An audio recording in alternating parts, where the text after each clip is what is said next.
Good college basketball game. Right down to the wire. Thought we handled a lot of tough situations today pretty well. Best player in the game played 8 minutes. You saw just a little bit of what he could do when he was in.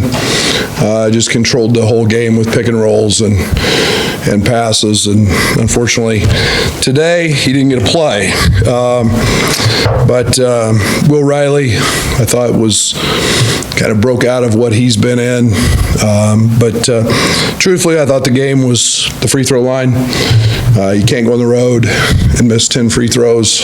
And a couple big plays when, Trey White got fouled shooting a 3 and missed 2 of 3, and then we give up the lob.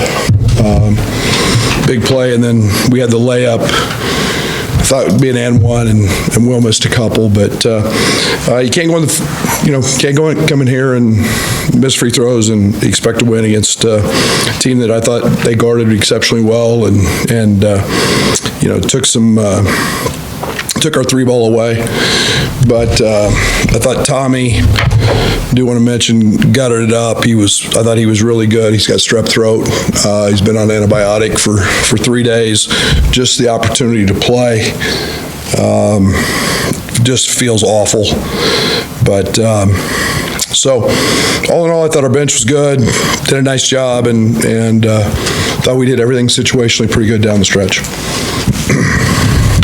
Brad, talk about expectations. Did you ever expect you could get 16 points from Riley and 954 off the bench? And what explanation did they give you on the technical? They teed our bench. Their guy was up, but our guys got the tee. So I didn't get the tee. It was considered on our bench. Unfortunate, 2-point game, but Jeff's a great official. He's one of the best in the country. And we see Will Riley. Will Riley's had 31 in a game. He's a freshman. He's gone through it. He's had to go through being at the top of the scouting report, which he was for a long time, and missing some easy shots and finding his way. But he's got that capability offensively. I'm wondering, Brad, about where we at? Over here. Sorry. The job that Michigan State did defensively on Kasparis in the little bit of time that he was out there, like what did they do defensively, maybe that, or I guess more on the offensive side in terms of drawing the fouls from him? Well, they did nothing defensively. He was diced him up to start the game. If anybody thinks that he was guarded very well, there hasn't been one player in the country or one team in the country guard him with any success. He's a maestro. He is completely different than anybody else. And you saw the little 3-minute stretch he went on that he did play. Every bucket was easy. He got a layup. He's that dude now. He is. Don't make any mistake. If he's not the best point guard in the country, he is very close. And he's 18 years old. I don't know. I got to look at the film. I meant the other way. I misspoke when I said that. I meant when he was on the defensive end. What did they do to draw the fouls? I don't know. I mean, we've seen that all year. I don't know. I got to look at the film. I would be just speculating. One, he's laying on the floor the first play of the game. He's laying on the floor when they called it. So I don't know. I got to look at the film. Coach, going back to that final possession, is there anything you would do differently on that play? No, it's the same play we just scored 19 straight times on. And not 19, that's an exaggeration. But when you're in the paint, I just get it on the rim. Bam got the ball in the paint. We lifted. All it was a simple double drag with the floor spaced, and we were either going to get in the paint and shoot a layup, which Bam had, or we were going to. The way they were hedging, we were going to keep cutting it up. So not one regret whatsoever on that one. Brad, around here we listen and we hear Coach Izzo mention your name as kind of one of the coaches he communicates with a lot. You guys have a relationship. Short of your team getting the outcome you wanted, how has that relationship with Coach Izzo helped you prepare your teams, specifically coming to the Breslin Center to play?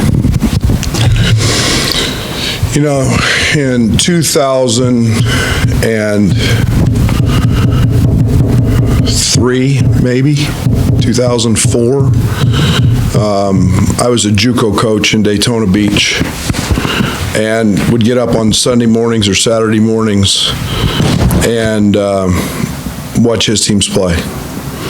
And now, tell you how old both of us are getting, and how long he's been doing it. But I always said I wanted to do it like that. I wanted to be that. I wanted my teams to play that hard.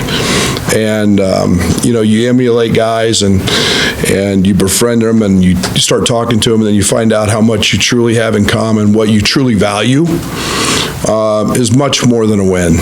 And it's much more than he's a rip your head off competitor. Guess what? So am I. If we want to go to the parking lot, he and I will both go fight and see who wins. And then we'll hug each other and respect each other afterwards. And that's, I got so much respect for that type of person. But he cares about kids. He wants them to do well when their time is done and the ball stops bouncing. And that's everything I am. And we've just hit a great relationship. We talk because we think a lot. We're both honest with each other about our teams, and I got a lot of respect for that. Thanks so much. Brad, you played 2 games without KJ at all. How was this different where he was in? 3. Well, 2.5. 2 3/4. 2 9/10. How about that? Well, just how was it different where he was in and then out and just it maybe wasn't steady?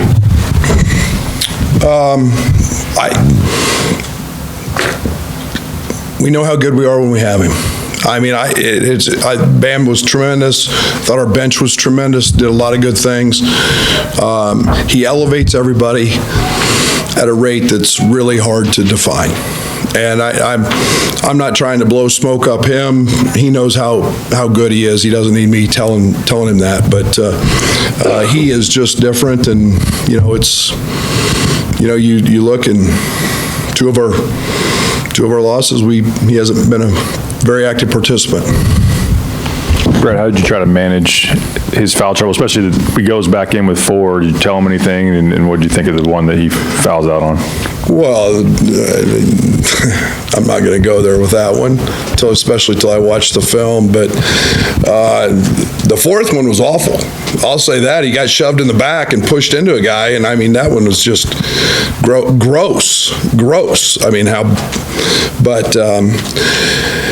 yeah, he doesn't make it to the first media. And so from that point on, it was, just trying to keep him a little bit fresh, a little bit engaged. We bought him a minute to give Kylan a little blow. And then 7-minute mark, they were on a little run, and then it was you either go back with your hosses and get it done and get back in the game. And I mean, he had a pretty impressive stretch there where he dominated the game and got us right back in it. And obviously the 5th happened, and so. Brad, over here on your left. I was wondering, I think it was about 9 minutes to go. They were shooting free throws. You were talking along the sideline with Tom. Do you mind sharing what you guys were talking about at that point? I'll let him tell you. It was really a positive moment for the conference. Brad, with what you said about what you said about Tommy and his health going through, were you trying to manage his minutes throughout this whole game? He was dead. He couldn't breathe. His tonsils look like they're gross. And so he couldn't breathe. He woke up this morning, he's like, I can't breathe. On that level, could you talk about what you got out of Morez at that spot when you couldn't play Tommy? I mean, it's a nice luxury to have a guy like Morez, and Morez I thought was exceptional. He gave us a real presence at the rim. I thought defensively he was tremendous. He finished. Got to the foul line, put some foul pressure on him, and the value Tommy gives us offensively is really hard to replace. All those cuts late were his passing. And when you can shoot it like Tommy, you have to push up and guard him. And, unfortunately, Tommy made 4 or 5 the other night in Indiana. When you're sick, you just feel like mush, and he did, but his passing was spot on, and Merez's play was impactful as well. I know yesterday we talked about their bench, but what do you like about how your bench is shaping up at this point of the season? There couldn't be any better. I thought Jake Davis came in and gave us a lift. Obviously, Will had a night, but we have a bunch of guys who are all capable of scoring big nights. We've seen it out of Draven. I think we've got 8 guys that have had 20 points or more in a game, and Merez and each of them have a little something different. I think that really bodes well for what this team's future can be as we move towards the end of conference play and NCAA tournament. Okay. Sure, go ahead. Go ahead. Being one of the few matchups where you guys are going to play each other twice and you get to host this MSU team, are you glad, foul trouble and all this, how this kind of played out, are you glad you get another crack at MSU later in this? I wish we got a crack at everybody. I wish the league would play 34 league games and just play everybody twice, and let's have a real league that plays everybody twice. Wouldn't that be fun? You don't think the fans in here didn't enjoy that? Love it. How about the fans in Champaign? We get to have that game too. How about let's play 34 league games and we all play each other twice? That'd be fun. Thank you. Great question. Down outside our locker room, we'll have Will, Riley, and Perez.